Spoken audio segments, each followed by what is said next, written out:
नमस्कार फ्रेंड्स, मैं Ritu Raniwala know self meditation group में आप सभी का स्वागत करती हूँ और धन्यवाद करती हूँ आज के इस सत्र में जुड़ने के लिए। फ्रेंड्स, हम लोग यहाँ पर हफ्ते में 2 बार हम यहाँ पर स्वाध्याय करते हैं मैसेजेस फ्रॉम द 40 मास्टर्स का। लास्ट हमें नेहा कालरा जी ने करवाया था काली, मास्टर काली का संदेश आपने उनसे सुना होगा। हर बार नए मास्टर्स आते हैं या रिपीट भी होते हैं, लेकिन मास्टर्स जैसे जैसे अलग अलग मास्टर्स का विजडम हमें मिलता है अलग अलग मास्टर्स से। तो मैं हमेशा बोलती हूँ कि हमें डबल मास्टर्स का एक विजडम शेयर यहाँ पर होता है। और आज का बहुत ही प्यारा मैसेज है सबके लाडले, सबके दुलारे, सबके चहेते कृष्णा, मास्टर कृष्णा। और इतना सुंदर मैसेज आज हम सुनेंगे कि कृष्ण भगवान ने, मास्टर कृष्णा ने सी अरुणा जी को इस किताब में क्या मैसेज दिया है। तो आज का स्वाध्याय करेंगी पटना बिहार से दीपा जी, जो कि मेरी बड़ी सिस्टर हैं और यहाँ उन्होंने कई बार स्वाध्याय किया है। सो आज का सेशन जो है वो दीपा जी के द्वारा सुनेंगे हम, मास्टर कृष्णा का संदेश क्या है। और स्वागत है Deepa ji, thank you so much. Thank you Ritu ji, thank you. मैं दीपा जैन पटना बिहार से आप सभी लोगों का स्वागत करती हूँ। और सबसे पहले मैं ब्रह्मश्री पितामह पत्री जी को नमन करती हूँ, माँ अवतार बाबा जी को नमन करती हूँ, जिनके माध्यम से आज हम इस ध्यान सत्र में जुड़े हैं। तो श्री अरुणा जी ने जो पुस्तक के माध्यम से जो हमें जो मैसेज दिया है, तो वो है मैसेज फ्रॉम 40 मास्टर्स। यह किताब, यह बुक अरुणा जी के द्वारा लिखी गई है और यह बुक 40 मास्टर्स के संदेशों के ऊपर आधारित है। तो आज हम इन 40 मास्टर्स में श्री कृष्णा जी के बारे में हम जानेंगे, जिन्हें हम भगवान का रूप में मानते हैं। कृष्ण बनने से पहले उनका क्या जीवन था, किस तरह से वो कृष्ण बने, उसके पहले उनका जीवन कैसा था। तो ये एक बहुत बड़ा उनके साथ उनका एक ट्रांसफॉर्मेशन है। ध्यान को किस प्रकार उन्होंने अपनाया और कैसे उन्होंने अपने आप को समझा। जब वो ध्यान में उतरे तो उस तरह से ध्यान के माध्यम से उन्होंने अपने आप को किस तरह समझा, तो ये आज हम श्री अरुणा जी के बुक के माध्यम से जानेंगे। तो यहाँ सबसे पहले कृष्ण कहते हैं कि कृष्ण बनने से पहले उनका रास्ता जो था बहुत लंबा था। कृष्ण बनने के लिए उन्होंने बहुत मेहनत की, बहुत साधना की। अगर मैं आपको कृष्ण के जीवन के बारे में बताऊं तो उससे पहले मैं आपको जन्म के बारे में बताना चाहता हूँ। कृष्ण कहते हैं कि मैं सबसे पहले आपको अपने, जब मैं कृष्ण नहीं बना था उसके पहले का मैं पहले आपको जीवन बताऊंगा।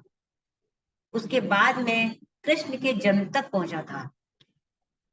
तो वो कहते हैं कृष्ण के जन्म से लगभग 1000 साल पहले उन्होंने ध्यान करना शुरू कर दिया। उस जन्म तक में वो एक ध्यानी थे, लेकिन कभी वो मास्टर नहीं बने और न ही उन्होंने कभी सोचा था, न ही कभी उन्होंने ध्यान साधना की। उस जन्म में उन्होंने कभी भी ध्यान साधना नहीं की थी। पहली बार ही उन्होंने इस जन्म में ही ध्यान साधना करना शुरू किया था। उनका जन्म एक बहुत ही संपन्न परिवार, बहुत अच्छे परिवार में हुआ था। उनके माता पिता भी ध्यानी थे और वो अपने माता पिता के इकलौते बेटे हैं। तो उनके माता पिता का मानना ये था कि बच्चा कितना भी छोटा क्यों ना हो, मगर उसे अपने निर्णय लेने का पूर्ण अधिकार है। और क्योंकि वो अपने अब ये उसका अपना जीवन है, उसके जीवन से हमें कोई भी सोल पर्पस से हमारा कोई नाता नहीं है। इसलिए उसे अपना अपना निश्चय, अपना डिसीजन उसे खुद ही लेने का पूरा अधिकार, ये उनके माता पिता का कहना था। तो कृष्ण हमेशा अपने माता पिता को ध्यान करते हुए देखते थे, लेकिन उन्होंने कभी खुद ध्यान नहीं किया, क्योंकि उनका ध्यान करने में मन ही नहीं लगता था। वो हमेशा हमेशा यही मतलब इधर से उधर खेल कूद में, कभी छोटे छोटे काम में अपना टाइम स्पेंड करते थे, अपना समय निकाल देते थे। पढ़ने लिखने में भी वो बहुत अच्छे नहीं थे, लेकिन उनके माता पिता ने कभी भी उनको उनकी सफलता के लिए कभी भी उनको सराहा नहीं, ना ही कभी उनकी असफलताओं के लिए उन्हें कभी डांटा नहीं, बल्कि हमेशा वो यही कहते थे कि जो भी रास्ता अपनाओ वो ईमानदारी का होना चाहिए। ईमानदारी के रास्ते पर चलने का ही उन्होंने उनको लेसन सिखाया था। और हमेशा वो यही चाहते थे कि ये कृष्ण ईमानदार बने। तो कृष्ण कहते हैं कि उन्होंने इस बात के महत्व को तब समझा जब जब वो 7 साल के थे, तो उनके मित्र ने अपने घर से सोने की मुद्राएं चुरा ली थी। तो लेकिन वो इस बात को मानने को बिल्कुल भी तैयार नहीं थे। जब फिर ने उनके दोस्त के माता पिता इस बात को जानते थे कि उनके बेटे ने ही चोरी की है, लेकिन वो इस बात को सामाजिक तौर पर कहना नहीं चाहते थे। लेकिन एक बार उनकी माँ फिर रोती हुई कृष्ण के पास आई। उन्होंने कहा कि आप अपने दोस्त को समझाइए कि ये रास्ता अपना छोड़ दें, ईमानदारी और सत्य के रास्ते पर चलें, आप उनको ये समझाइए। तो कृष्ण ने इस बात का फिर उन्होंने निर्णय लिया। उन्होंने वो फिर अपने घर अपने माता पिता के पास आए। उन्होंने अपने माता पिता को, अपने पिताजी को सारी बातें बताई। तब उनके पिता ने उनसे कहा कि अब तुम्हारा आध्यात्मिकता का मार्ग अपनाने का समय आ गया है, और अब ये जानने का समय आ गया है कि तुम्हें वो करना है जो कि अपने सबकॉन्शियस माइंड पर आप अपने आप काम कर सकें, आप अपने आप को और ऊपर हट करके जाएं, जहां पर आपका ज्ञान भरा हुआ है। तो तब उनके पिता ने कहा कि तुम अब ध्यान के माध्यम से हर प्रॉब्लम्स को सॉल्व कर सकते हो। और तब उनके पिता ने उनको आधा घंटा के लिए ध्यान सिखाया कि ध्यान क्या है। उसके बाद उन्होंने आधा घंटा के लिए ध्यान किया, और जो उनके दोस्त है, हाँ जी, उनके दोस्त का जो मुद्दा था, उस मुद्दे को भी उन्होंने ध्यान में रखा। तो 1 घंटे तक वो कमरे के अंदर ध्यान करते रहे। उसके 1 घंटे के बाद जब कमरे से बाहर आए, तो उन्होंने देखा कि उनकी माँ अब उनके दोस्त से कुछ बात कर रही हैं। तो वो बड़ी सोच में पड़ गए कि अरे ये क्या बात कर रही हैं, क्या ऐसा तो कोई बात नहीं थी कि जो बात मुझे करनी थी वो बात मेरी माँ क्या कर रही है, मुझे समझाना था अपने दोस्त को। तो मतलब वो एकदम बिल्कुल उनको सारे प्रश्न उनके दिमाग में चलने लगे। वो बड़े जिज्ञासु हुए इस बात के लिए। तो फिर उन्होंने कहा कि अच्छा ठीक है, मैं पता करता हूँ कि आखिर बात क्या है। तो वो फिर अपने दोस्त के पास गए। उनके दोस्त ने उनको देख करके मुस्कुराए। तो उनके दोस्त ने उनसे कहा, कृष्ण, मैं आपका बहुत धन्यवाद करता हूँ कि आप मेरे घर आए, आपने मुझे समझाया, और आधे घंटे कर आधे घंटे तक आपने मुझसे जो बात की, इसके लिए मैं आपको बहुत बहुत धन्यवाद करता हूँ। अब इसके ये बात सुनते ही कृष्ण एकदम आश्चर्य में पड़ गए।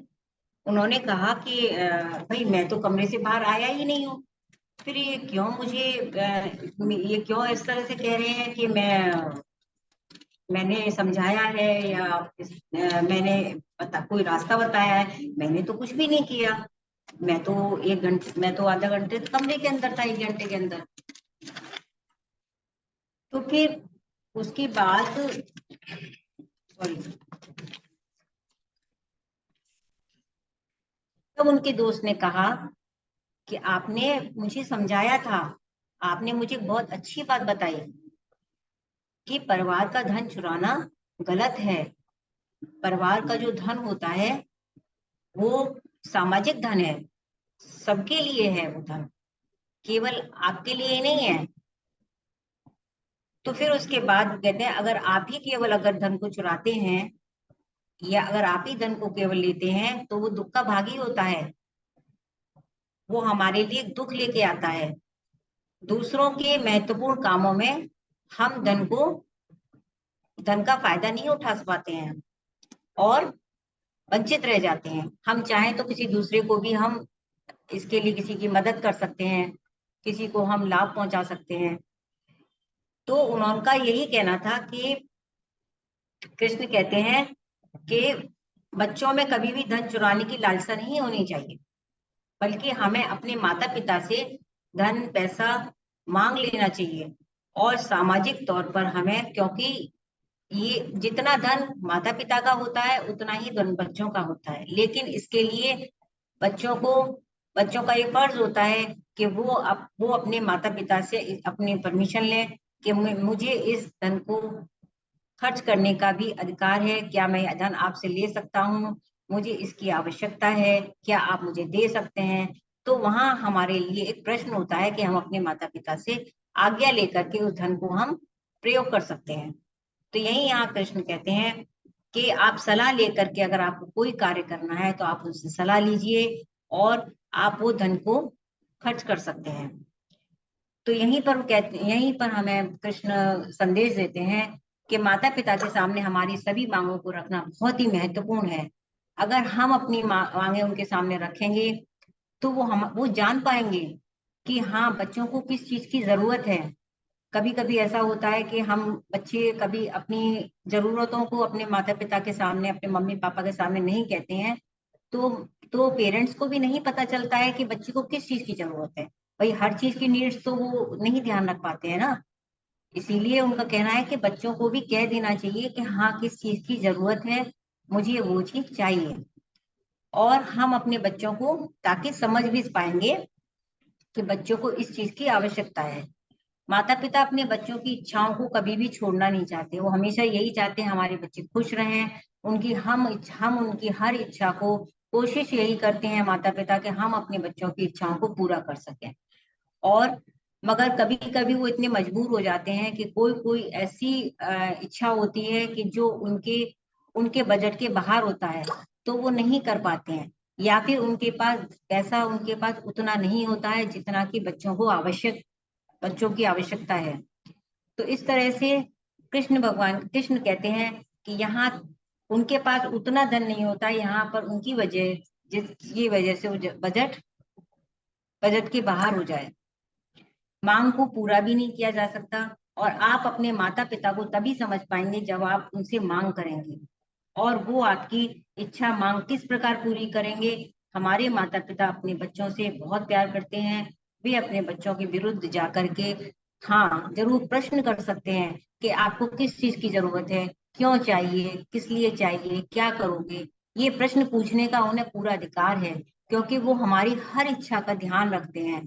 तो क्या बच्चों का ये फर्ज नहीं बनता कि वो भी उनको हर सवाल का जवाब दे सकें। तो यही यहाँ पर कृष्ण कहते हैं कि हमें कि माता पिता और बच्चों को समझदारी का संबंध होना चाहिए, आपस में दोनों में इतनी समझदारी, इतनी अंडरस्टैंडिंग होनी चाहिए कि माता पिता बच्चों को समझ सकें और बच्चे भी माता पिता को समझ सकें। तो इससे कभी भी कोई इस तरह का कभी भी कोई भी जो आज उनके दोस्त के अंदर जो चोरी करने का भाव आया, वो नहीं आ सकता। इसलिए यहाँ कृष्ण कहते हैं कि मुझे इसलिए यहाँ कृष्ण कहते हैं कि आपका बहुत बहुत धन्यवाद, आपने मुझे ये सारी बात बताई। तो श्री कृष्ण कहते हैं कि मुझे बहुत आश्चर्य हुआ, मैंने अपने मित्र की माँ से बात करने के बाद ये सभी बातें बताने के लिए मैं बाहर ही आ रहा था, लेकिन लेकिन मैं बाहर ही आ रहा था और ध्यान से उठ ही रहा था कि मैं जाकर के अपने दोस्त को बताऊंगा। वो ऐसा सोच रहे थे, मगर ऐसा तो उनके दोस्त ने बताया कि आपने मुझे इस तरह का संदेश दिया है, लेकिन सही मायने में कृष्ण ने वो संदेश ध्यान में दिया था। और वो यही कह रहे थे कि मैं तो ध्यान से उठा नहीं था और मैं तो अपने दोस्त को बताने ही जा रहा था। तो लेकिन वो बहुत हैरान थे। उन्होंने जब अपने माता पिता की ओर देखा तो उनकी माता ने उन्हें बताया कि कृष्ण, आप सूक्ष्म रूप में जाकर के अपने दोस्त को ये सारी बातें बता चुके थे। उस समय उनके दोस्त शांति से बैठे रहे थे और आराम से चुपचाप बैठे हुए थे। वो तो सारे संदेशों को आसानी से पकड़ रहे थे, आप जैसा जैसा कह रहे थे वैसा वैसा वो ध्यान से सुन रहे थे। तो इस तरह से बात यहाँ पर पूरी तरह से खत्म हुई। फिर कृष्ण और उनकी माता ने उनके माता पिता से माफी मांगने के लिए कहा कि आप अपने माता पिता से माफी मांगिए, आपने जो गलती की है उसके लिए आपको क्षमा मांगनी चाहिए। तो इस तरह से यहाँ पर श्री कृष्ण का ये पहला पहला अनुभव था, ध्यान का इनका पहला अनुभव था। श्री कृष्ण कहते हैं कि तब से वो रोज ध्यान करने लगे और उन्हें कई ध्यान के अनुभव भी होने लगे। श्री कृष्ण कहते हैं, मेरे माता पिता मेरे लिए महान और सबसे प्रिय शिक्षक थे। मैं उनके पास जा सकता था, उनसे बहुत कुछ सीखना चाहता था और बहुत कुछ चीजें मैं सीखता था। हर हफ्ते उनके माता पिता उन्हें कुछ नया कॉन्सेप्ट देते थे और कहते थे कि जाकर के अभ्यास करो। अब और इसके बाद सबसे पहले उनके माता पिता ने उनसे ये कहा कि कृष्ण, आप अपने पिछले जन्मों के बारे में जानिए, क्योंकि जब तक हम ध्यान में नहीं उतरेंगे तो हम पिछले जन्मों के बारे में कैसे जानेंगे।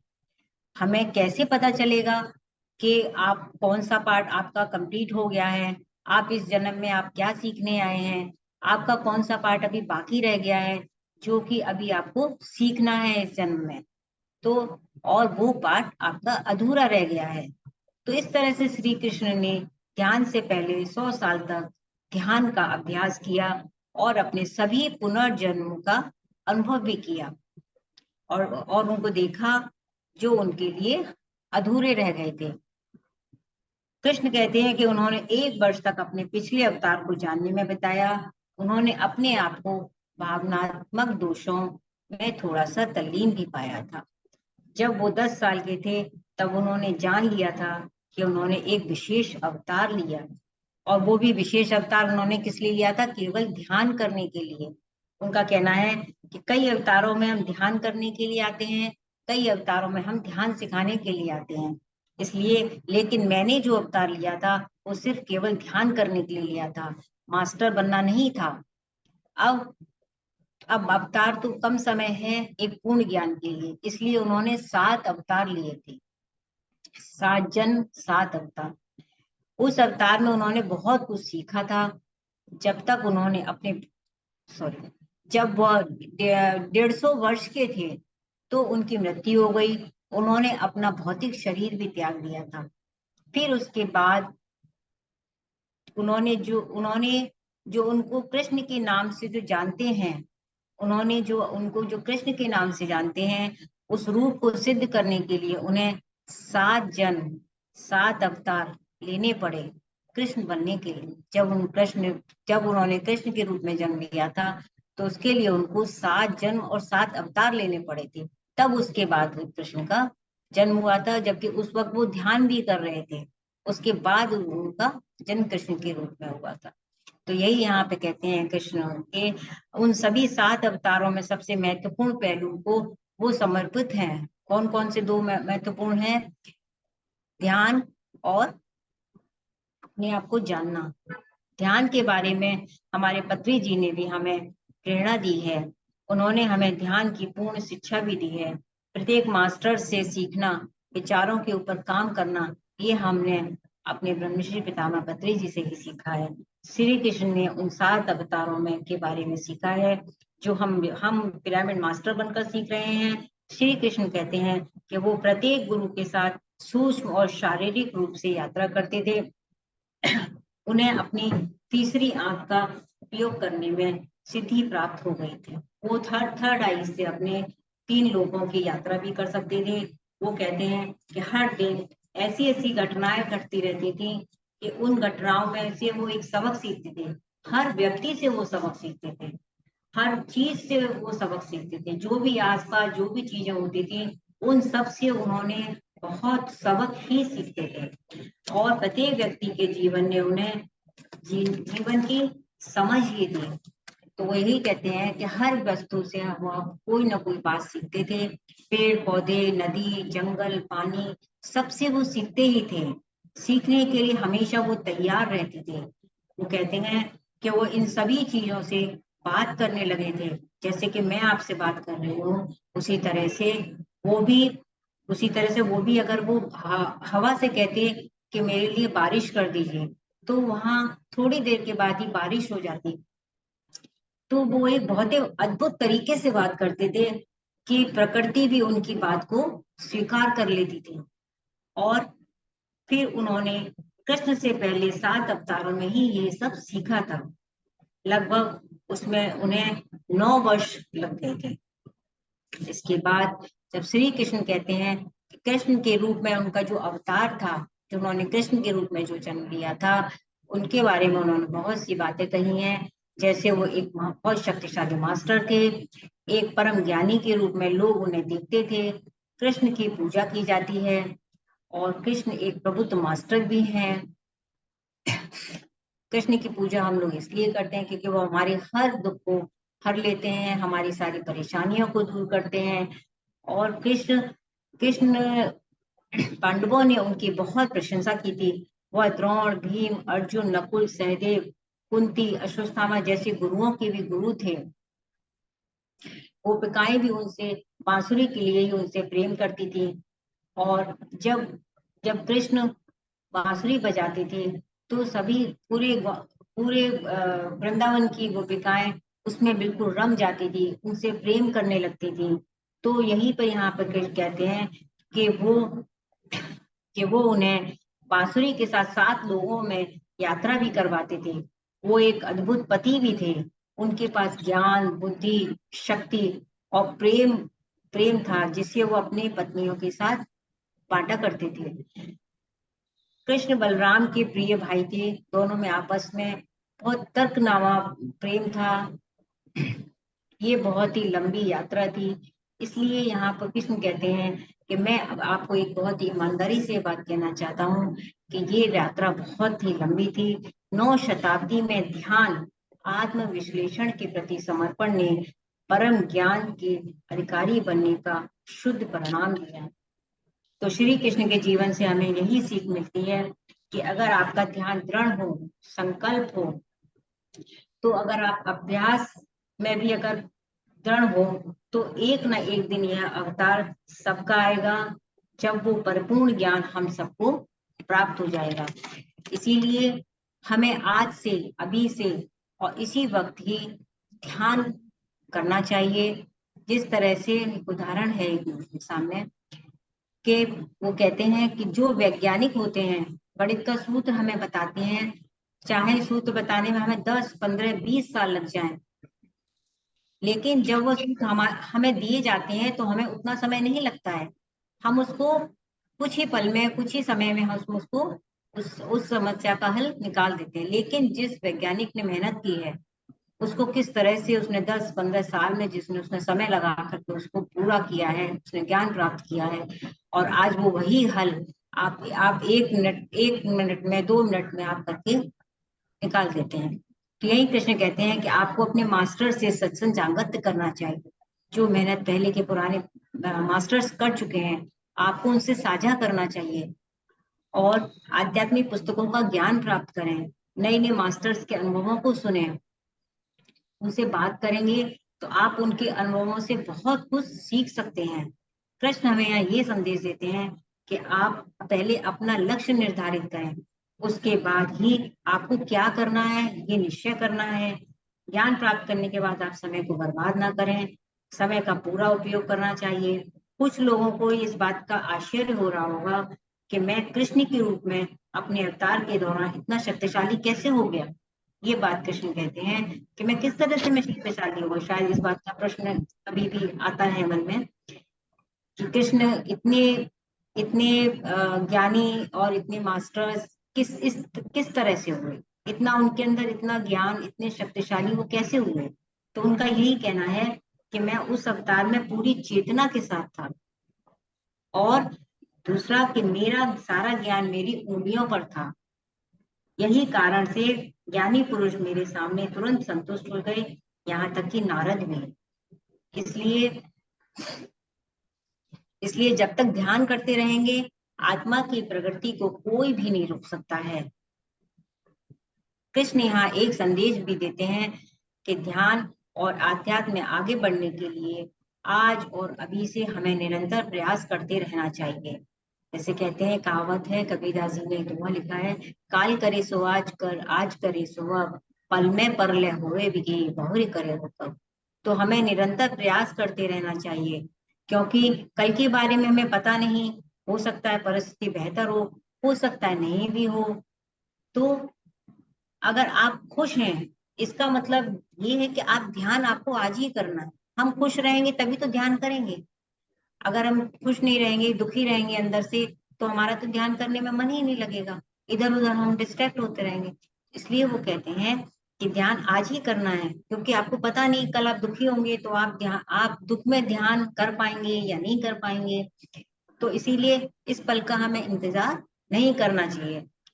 और आपके जीवन में कुछ भी दुख आए, कोई भी दुर्घटना हो, कोई भी ट्रेजेडी हो, जब हम ध्यान में जाएं, फिर हम आध्यात्म की ओर जाएं। लेकिन नहीं, जिस पर आप खुश हैं, जिस पर भी आप सब कुछ ठीक चल रहा है, सब कुछ सामान्य है, सब अच्छा चल रहा है, तो हमें उसी वक्त ही हमें ध्यान करना है। उस समय भी हमको ध्यान करना है। और ताकि हम कल को जीवन में, अगर हमारे कोई भी दुख आए, जीवन में हमारे कोई भी संकट आए, तो हम उस दुख को, हमारे पास उस दुख और समस्या को समझते हुए आगे बढ़ने की वो जीवन शक्ति हमारे पास होनी चाहिए। और वो जीवन शक्ति हमें ध्यान से ही मिल सकती है, हमें ध्यान के माध्यम से मिल सकती है। और वो बुद्धि, वो आत्मज्ञान हमारे पास अगर होगा, तो हम ध्यान से ही हम उसको ध्यान के माध्यम से वो हमें मिलता है। अपने कुछ प्रिय शिष्यों के बारे में हमें कृष्ण बताते हैं, जैसे कि शकुनी है, द्रौपदी, राधा, रुक्मणी, दुर्योधन, कर्ण के बारे में बताते हैं कि इन सब लोगों के साथ उनका व्यवहार बहुत अच्छा था। सबसे उन्होंने कुछ ना कुछ उन्होंने सीखा। और हर एक शिष्य के जीवन में जिसे देखकर वे बहुत खुश होते थे। और हर शिष्य के लिए उनके जीवन में जहाँ पर थोड़ा बहुत भी वो चूक गए हैं, कहीं कहीं भी श्री कृष्ण के से भी कहीं कहीं कुछ कुछ गलतियां, कुछ कुछ त्रुटियां भी हुई हैं। वो बहुत, अभी ये बहुत लंबी व्याख्या है, तो ये सारी बातें यहाँ बताते हैं कि कौरवों, पांडवों, मेरी पत्नियां, मेरी गोपिकाएं, मेरे गुरु, सभी में मैं ईमानदारी और समर्पण के लिए उनको सराहता हूँ। और वो ये बात भी कहते हैं कि वर्तमान में एक प्रणाली के साथ में काम कर रहा हूँ, जो कि सुप्रा कॉजल संसार की तुलना में अति उच्च स्तर पर है। वर्तमान में कृष्ण जी क्या कह रहे हैं? वो कह रहे हैं कि जब उच्च कोटि के मास्टर्स धरती पर अपना कार्य पूरा करने के लिए आते हैं, जैसे जीसस, बुद्धा, कृष्णा, शिव जी, गणेश, पार्वती, तो मास्टर सभी, तो ये अपना काम कभी खत्म नहीं होता है। हम यही चाहते हैं कि हमेशा काम खत्म हो जाए और हमें मुक्ति मिल जाए। लेकिन हम ये भूल जाते हैं कि जब हम मास्टर बन जाते हैं और आध्यात्मिक जीवन में इतने गहरे उतर जाते हैं, तो आपके जीवन में सिर्फ कर्म करने की एक इच्छा ही तो रह जाती है। सभी मास्टर्स पिरामिड मास्टर के साथ एक हर बात को जानने की इच्छा भी बढ़ जाती है। हम एक अवतार से दूसरे अवतार में जाते हैं, तो जीवन के लाइफ डिजाइन के अनुसार आप हर अवतार में अपने हर कार्य करते हैं। लेकिन जब जीवन खत्म भी हो जाता है, तो आप सूक्ष्म लोकों में भी जाकर वहां पर भी काम करते हैं, वहां भी रिसर्च करते हैं। और काम कभी खत्म नहीं होता, रिसर्च कभी खत्म नहीं होता। अपनी आत्मा को जानना, अपने आप को जानना एक ऐसा काम है जो कभी खत्म ही नहीं होता है। हमारी आत्मा भी नहीं चाहती कि काम खत्म हो जाए। जितना हम गहरे उतरते चले जाते हैं, उतने ही रहस्य हमारे सामने चले जाते हैं। ऐसे ही रहस्य खोले हैं श्री कृष्ण ने। इसीलिए यहीं पर श्री कृष्ण का यह संदेश समाप्त होता है। Thank you. Thank you.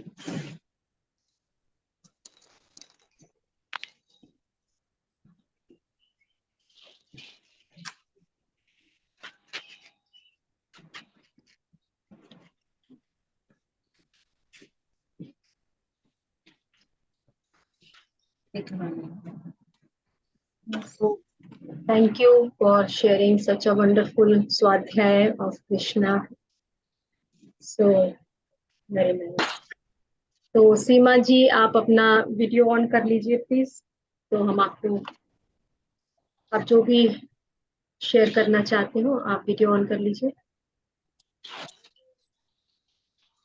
सीमा जी, आपको आवाज आ रही है मेरी?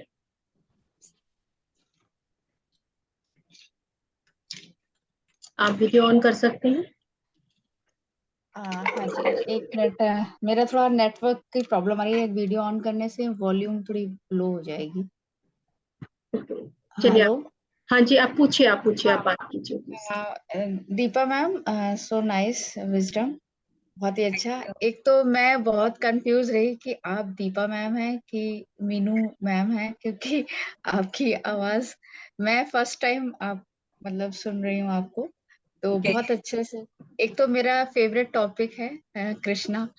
तो शुरू में थोड़ा सा मेरा मिस हो गया, तो ये मैं जानना चाहती हूँ जो आप कृष्णा की शेयरिंग कर रहे थे, तो Yeah. ये 7 जन्मों से पहले का था या जो अभी मतलब जो भगवान जब बन गए थे कृष्ण जी तब का था ये उनका शेयरिंग? ये मैं जानना चाह रही थी। इसमें दोनों ही पार्ट दिया है। इसमें जब वो कृष्ण नहीं बने थे उसके पहले का ही, स्टार्टिंग में जब वो कृष्ण नहीं बने थे तो उसके पहले का ही दिया हुआ है अच्छा। कि उन्होंने, हाँ, जो उनका जन्म था वो उस वक्त तो वो ध्यान में भी नहीं आए थे। तो फिर उसके बाद जब उनके अपने दोस्त को भी उन्होंने समझाया है, और फिर बाद में जब उनको लगा कि हाँ, ध्यान से वो बहुत सारी प्रॉब्लम को सॉल्व कर सकते हैं, किसी से दूसरों की मदद कर सकते हैं, तब फिर उन्होंने ध्यान करना शुरू किया। क्योंकि उसके पहले तो वो ध्यान में बिल्कुल आए ही नहीं थे। उनके उनके पेरेंट्स ध्यान करते थे और वो तो सिर्फ बस देखते थे, अपने खेल कूद में अपना उनका उनका टाइम इसी तरह से स्पेंड होता था। तो बट ये पेरेंट्स पेरेंट्स का नाम उनका कोई है? कुछ मेंशन है उनका नाम क्या सीमा था? जी, मैं आपको बताती हूँ, ये बुक जो है ये सी जी अरुणा जी जो थी, जब वो ध्यान में बैठती थी तो उनको ये मास्टर्स जो है मैसेजेस दिया करते थे। हाँ, ओके। तो इस बुक को जब उन्होंने पत्री सर को बताया तो उस पत्री सर ने कहा था आपको इस ये जो मैसेजेस आ रहे हैं मास्टर्स के, आप उनको लिखिएगा। ओके। तो ये बुक जो है वो चैनल्ड मैसेज की है, और चैनल्ड मैसेज है जो जब भी वो ध्यान में होती थी तो उनको अलग अलग मास्टर्स आके मैसेज दिया करते थे। तो आपका जो प्रश्न है कि ये उनके आई थिंक कौन से लाइफ टाइम से पहले है, ऐसा हाँ कुछ जी। है ना? तो हाँ जी। देखिए, कृष्णा जो है इसमें उनके बर्थ के टाइम पे भी वो अवतार के रूप में ही आए थे, राइट? तो वो जो पूरी और माता पिता उनके वही हैं जो हम लोग सुनते आए हैं, पढ़ते आए हैं। कुछ भी डिफरेंट नहीं है यहाँ पर। सिर्फ मास्टर के रूप में उन्होंने, अगर आज आप भी ध्यान में बैठे और किसी ने आपको आकर कोई मैसेज दिया तो वो आपके लिए, आपके द्वारा एक चैनल्ड मैसेज हो गया उन मास्टर का। जब हम ध्यान में होते हैं तो हम जिस तरीके से मास्टर्स हमसे कनेक्ट करते हैं, आई थिंक अगर आप ध्यान करते होंगे और आपका अगर कोई ऐसा एक्सपीरियंस होगा, तो उन यहाँ पर जो ये बुक के थ्रू मास्टर्स मैसेजेस दे रहे हैं वो यही है। कृष्णा वही है, माँ बाप भी वही है, टाइम भी वही है। सिर्फ ये सी अरुणा जी को उन्होंने मेडिटेशन में मैसेजेस दिए हुए हैं, और हम लोग जो श्री कृष्ण की जो स्टोरी समझते हैं वो भी हमने जिस तरीके से समझा या पढ़ा है, यहाँ पर सी अरुणा जी को जो मास्टर ने मैसेज दिया है सिर्फ वो सी अरुणा जी के द्वारा है तो वो चैनल ही ना। मतलब बात वही हुई कि जो हम लोग अब पब्लिकली जो नई चीज जो चीज दिखाई गई है वो हाँ श्री अरुणा के जी के थ्रू के ध्यान के बारे में, कैसे वो ध्यान करते थे कृष्ण जी, हाँ, वो एक्चुअली।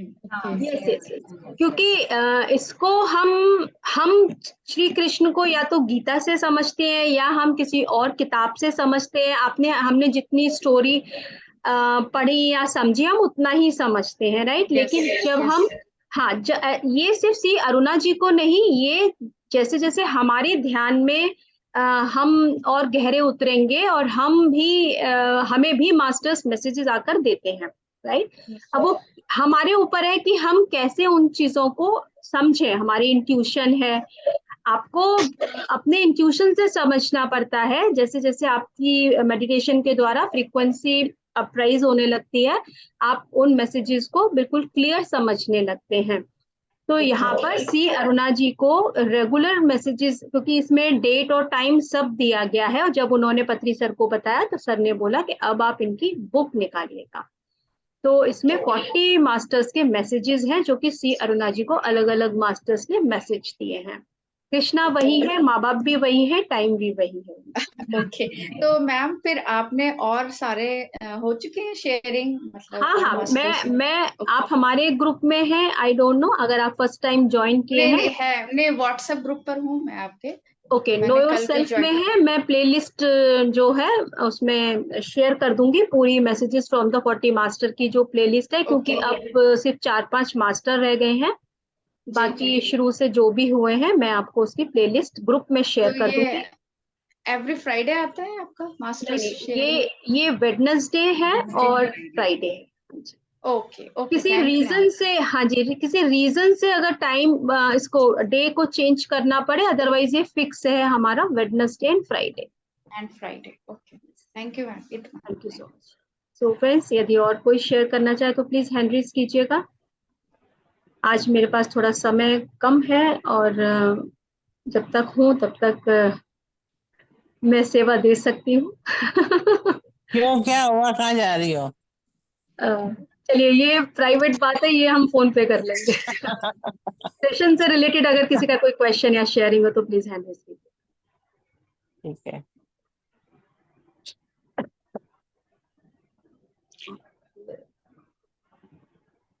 सुनीता जी। जी सुनीता जी जी। आत्मानंद आते हैं। मैम, वो कृष्ण जी जब बार बार इनको अर्जुन को जो बोले हुए हैं ये गीता में कि मैं ध्यान करता था तुम ध्यान नहीं किया, मैं इतना जन्म में हूँ, तो उनका 7वां जन्म लगा तो एक ही माता पिता कैसे रहे?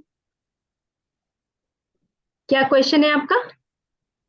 कृष्ण जी अच्छा, के एक 7 जन्म हुआ, उसमें एक ही माता पिता क्यों कहा जा रहा है? बार बार वही माता पिता, मतलब वही वो चुने, एक ही माता पिता को चुने कृष्ण जी। बताइए दीपा जी। नहीं, यहाँ पे मैं ये कहना चाहूंगी कि आपका कहना सही है। जब उन्होंने 7 जन्म लिए, 7 अवतार लिए, तो माता पिता भी उनके भिन्न होंगे, अलग होंगे। हाँ, वही क्योंकि क्वेश्चन हाँ करना चाह रही हाँ, थी। राइट। कोई बात नहीं। तो कहाँ पे लिखा है कि उनके सातों जन्म के आज माता पिता एक ही है? नहीं, ये लिखा नहीं, ये तो जब हम और डेप्थ में जब हम लोग और स्टडी करेंगे तो, लेकिन जन्म तो उनके 7 है ना, 7 अवतार, 7 जन्म, तो माता पिता तो वो नहीं हो सकते, सही बात है। वो जब बार बार वो जन्म लेंगे, कभी किसी रूप में कभी किसी रूप में, तो माता पिता भी तो उनके डिफरेंट ही होंगे ना। तो कृष्ण भी तो अवतार ही रूप में है ना? अवतार लिए, लेकिन उनका रूप तो अलग था ना। हाँ कृष्ण तो बाद में आए हैं वो, लेकिन हाँ पहले तो कृष्ण के पहले का जो पार्ट जो हमने अभी स्वाध्याय में दिया है कि जो दोस्त की भी जो कहानी, जो तो उस वक्त वो कृष्ण नहीं बने थे। बट उनके अंदर जन्म तो उन्होंने अवतार के रूप में ही लिया था ना। अवतार के रूप में लिया। अवतार के रूप में ही, बल्कि ज्ञान तो उनका पूरा था ना उनको। स्पिरिचुअल नॉलेज तो उनको पूरी थी। वो तो धीरे धीरे करके, जैसे जैसे कहते कहते कर्म, जैसे जैसे कर्म हमें काटने हैं, या जैसे जैसे हम कुछ भी अगर मान ली, तो हमें फिर दोबारा से उस चीज को जन्म लेना पड़ता है। कहीं कहीं हाँ गलतियां हो जाती हैं लाइफ में, कोई भी अगर हमसे त्रुटि हो जाती है, तो फिर हमें दोबारा से फिर जन्म लेना चाहिए। तो उनके साथ भी वो कहते मेरे साथ भी सेम वही चीज, कि मुझसे भी बहुत सारी गलतियां हुई हैं, जिसकी वजह से मुझे बार बार जन्म लेना पड़ा। तो उन्होंने इस तरह से 7 जन्म लिए थे, 7 अवतार लिए थे। यहाँ हाँ उन्होंने नहीं, भी अभी कहा कि हाँ, उसके बाद सबकॉन्शियस उन्होंने माइंड उन्होंने में, सबकॉन्शियस माइंड का भी जिक्र ही हुआ इस चैप्टर में। हाँ, और उन्होंने, हाँ सब, और उन्होंने कहा ये भी है कि वो 150 वर्ष के थे, उसके बाद उनकी मृत्यु हुई। उनकी जो डेथ हुई थी उस वक्त वो 150 वर्ष के थे, और उसके बाद उन्होंने फिर कृष्ण का के रूप में उन्होंने जन्म लिया। बाकी और कहानियां तो फिर मुझे जितना ज्ञान है, जितना उतना ही नहीं मैं नहीं, बता बहुत अच्छा सकती हूँ। रहा। नहीं, वही क्वेश्चन उठा मेरे को, जो बोले वही माता पिता थे ना, इसीलिए हाँ, क्वेश्चन नहीं उठा। नहीं नहीं, हाँ राइट राइट, क्योंकि जब उन्होंने 7 अवतार लिए हैं, तो जरूरी नहीं है कि हर जन्म में देवकी और यशोदा माँ ही रहेंगी। हाँ जितनी बार हाँ। उन्होंने जन्म लिया होगा, तो माता पिता भी उनके बिल्कुल निश्चिंत रूप से बदले होंगे। लेकिन ये जो स्टोरी है ये उनकी उसी लाइफ टाइम की है जिस लाइफ टाइम से हम जानते हैं उनको। हाँ हाँ बताइए दीपा जी, इस- ये स्टोरी जो आज हमने मैसेज लिया है ये कृष्ण जो उनकी हम जिस लाइफ टाइम को हम समझते हैं ये उसी लाइफ टाइम के चाइल्डहुड से है ना? उसी टाइम के चाइल्डहुड से है। मैं या आपको उससे हाँ मेरा हाँ मतलब है इसमें उनकी माता और पिता का जो जिक्र किया है वो माता पिता कौन है? हाँ, यही प्रश्न है कि माता पिता कौन है। हाँ लेकिन अभी यहाँ पर सी अरुणा जी के द्वारा जो मैसेज फ्रॉम 40 मास्टर का जो हम स्वाध्याय कर रहे हैं, तो यहाँ तो ये इस तरह का कोई जिक्र हुआ ही नहीं है कि इनके माता पिता कौन है। बस यहाँ पर बट हमें जिस लाइफ टाइम में कृष्णा है उस लेकिन लाइफ जिस टाइम में तो लाइफ देवकी और वासुदेव ही हुए ना उनके देवकी और वासुदेव ही थे। हाँ, हाँ लेकिन अभी मैंने रिसेंटली में अभी भी पढ़ा है, आज ही मैंने पढ़ा है कि चैतन्य महाप्रभु भी वो भी श्री कृष्ण का ही अवतार थे। चैतन्य नहीं, महाप्रभु वो का नाम एक अलग बात हो गई। वो तो फिर वही हो गया कि जैसे हमारे भी बहुत सारे लाइफ टाइम्स हैं, सभी की लाइफ टाइम्स हैं डिफरेंट हाँ डिफरेंट, बट हाँ आज हम पढ़ रहे हैं मास्टर कृष्णा। तो मास्टर कृष्णा को हम यही जानते हैं कि उनके पिता वासुदेव थे, उनकी हाँ माता। हाँ, ये हाँ हाँ, हाँ तो ये उसी लाइफ टाइम की स्टोरी है, उसी से ही कनेक्टेड है। किसी और लाइफ टाइम में अगर उनकी बात नहीं है, क्योंकि उनके माता अच्छा, पिता के नाम भी दूसरे ही होंगे या उनका वो भी किसी के जब अवतार हैं। 7 अवतार, हाँ, इनका प्रश्न जो हाँ, अभी जो स्वाध्याय के हिसाब से जो यहाँ पर जो जिक्र किया है, वो ये हो सकता है कि वही देवकी या ये आपके सुदामा यशोदा जी, वो हाँ उनकी माता, हाँ, माता के रूप में होंगी। लेकिन जो 7 जन्म जो के उन्होंने जो लिए हैं, या 7 अवतार उन्होंने जो लिए थे, तो उसमें तो इसका कोई जिक्र नहीं है ना कि भाई उन्होंने वो वही उन्हीं माता के साथ ही वो जन्म नहीं ले रहे हैं या अवतार ले रहे हैं। ऐसा एक जिक्र एक तो नहीं मिनट किया गया है, मेरा कहने का मतलब ये है। एक मिनट मैम। और कृष्ण हाँ से पहले जो राम के जन्म लिए राम में, उसके बाद हाँ कृष्ण जन्म लिए, तो उसी के लिए हाँ ना दो माता केकई जो हो गई, तो उनके यशोदा थी, ये देवकी हो गई जो बिछड़ी, और कौशल्या जो हो गई तो उनकी यशोदा माँ हो गई, जो उनका बचपना छीना गया था, जो राम के संदेश में है। तो उनका छठा जन्म मतलब था राम। तब तो राम जी ध्यानी थे ही। नहीं, हम यहाँ पर जो सुनीता जी, जो हमारा समझने का, मेरा अपना समझने का जो मतलब है वो ये है, हम राम को तो पढ़ चुके हैं क्योंकि हमने राम मास्टर का राम के रूप में मैसेज समझा। अच्छा। अब हम आज कृष्ण के रूप में कृष्ण का मैसेज समझ रहे हैं। हम उनको वो इन्वॉल्व ना करें, मिक्स ना करें, ये कहने का मतलब है। वो अलग अवतार के रूप में अपना उन्होंने अलग मैसेज दिया राम के रूप में, और यहाँ पे कृष्ण के रूप में बेशक वो एक ही का वो हो। आप मेरी बात समझे ना? हाँ, यहाँ कृष्ण जी जी, कृष्ण समझ गए। लेकिन राइट हमने राम का भी राइट सुना और हमने हाँ कृष्ण का भी सुना, कृष्ण। चाहे वो किसी भी तरीके से उन्होंने दिया। अब मैं अगर इस जन्म में ये हूं और मैं किसी जन्म में कुछ भी होंगी, तो मुझे नहीं पता मेरी कौन सी फ्रीक्वेंसी से कौन कनेक्ट होगा और मैं कब वो कौन तो सा। डिफरेंशिएट तो हो गई, वो तो जैसे जैसे आपके जन्म आई थिंक होंगे हम वो तो इसको बहुत ज्यादा डिफरेंशिएट तो कॉम्प्लिकेटेड ना करें, इसे हाँ, सिंपल समझे कि ये कृष्णा वही हैं जिनको हम समझते हैं। हम समझते हाँ हैं। बिल्कुल। राइट हाँ, सिंपल। इम्पोर्टेंस ऑफ मेडिटेशन बस समझाया गया है इसमें कि यस, मेडिटेशन का इम्पोर्टेंस क्या है। कृष्ण जी बस ये बताना चाह रहे हैं। हाँ नहीं, एग्जैक्टली। वो सही है मैम, मैं सारी बात समझ गई। मैं इसलिए उन्होंने क्वेश्चन यही उठा दी, नहीं, मेरा एक जो कहना कि ये है। उनकी माँ जो दो हुई, तो इसमें एक बार बताया गया, इसलिए यह दिमाग में मेरा आ गया। अगर ये कोई बड़ी नहीं बड़ी बात नहीं, नहीं मैं होती नहीं, वैसे। सुनीता जी, ये हमें ये बताइए कि एक्चुअली मुझे बहुत एक्चुअली जानकारी नहीं है, इसीलिए मैं आपसे जानकारी नहीं, लेने से उससे ये समझना प्रश्न चाह रही हूँ। ये प्रश्न कुछ अलग हटके है, लेकिन यहाँ मेन, यहाँ पर स्वाध्याय में ये मतलब यही एक संदेश, इसका लेसन यही है कि कृष्ण ने जो अवतार लिए हैं, 7 अवतार लिए, उनका यही संदेश है कि मैं 7 अवतार लेने से पहले मेरी लाइफ कैसी थी, मैं किस तरह से हाँ, जन्म हुआ या उसके बाद वो बड़े हुए, उनका जिस तरह से लालन पालन हुआ, वो सब जो भी है। लेकिन वो इसी बात को जो फोकस जो किया जा रहा है ना, वो मेन यही है कि मेरा जब मैं कृष्ण अवतार लिया था मैंने, उसके पहले का मेरा लाइफ कैसा था जब मैं ध्यान में नहीं था, और ध्यान में आने के बाद मेरा लाइफ पर्पस ये हो गया। तो वो यही चीज समझा रहे हैं कि इसलिए कि उन्होंने खास तौर से फोकस ध्यान पे ही किया है कि ध्यान में आने के बाद मैंने जो मतलब 7 अवतार भी लिए, उसके बाद मेरे से जो भी त्रुटियां हो उनको भी मैंने सुधारा, और बहुत सारी चीजें जो भी।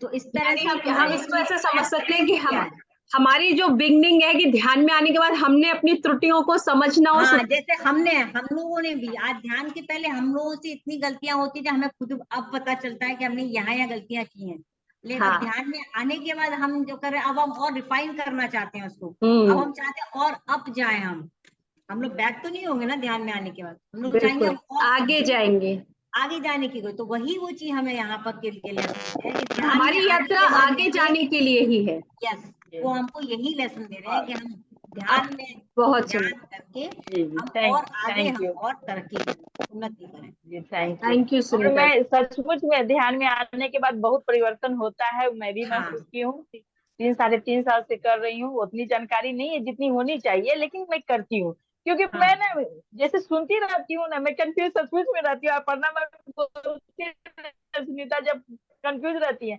वाकई में सुनते सुनते मेरा थोड़ा कंफ्यूजन शुरू हो जाता है, वो मेरा बचपन का आदत चला जाएगा। देखिए, सबसे बड़ी बात है, सबसे अच्छी बात है, देखो उन्होंने एक लेसन ये दिया है कि मतलब जो ध्यान करना है तो करना शुरू कर देना चाहिए। उसके लिए हमें जी। सोचना नहीं है, इंतजार नहीं करना है कि नहीं कल कर लेंगे, नहीं बाद में कर लेंगे, नहीं सुबह नहीं कर लेंगे, शाम को कर लेंगे। इसलिए उन्होंने देखिए ये कहावत है ना, बहुत अच्छा संदेश दिया काल है, करे सो एकदम आज सही। कर, आज करे सो कब। जो करना है वो कर लेना चाहिए, अपना हाँ दृढ़ निश्चय संकल्प होना चाहिए। ये उन्होंने कब सीखा?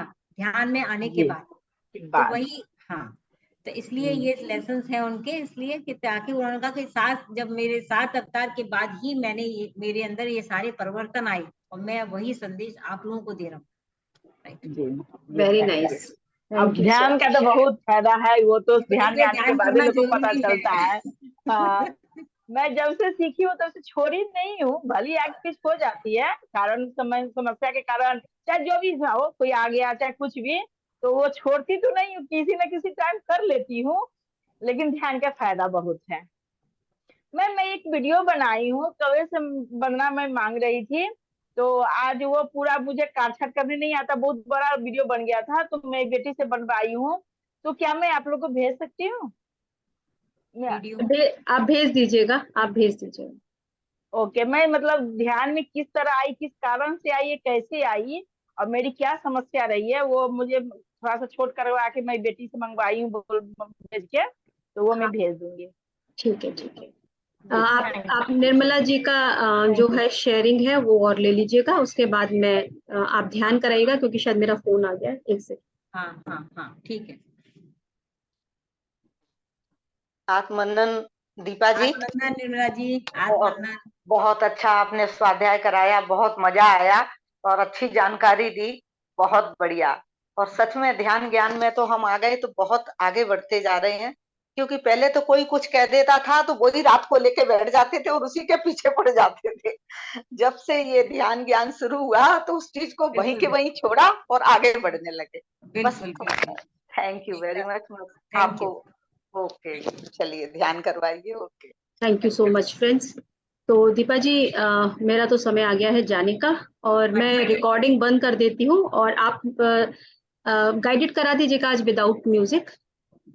हाँ हाँ, ठीक है। Thank you friends, thank you so much.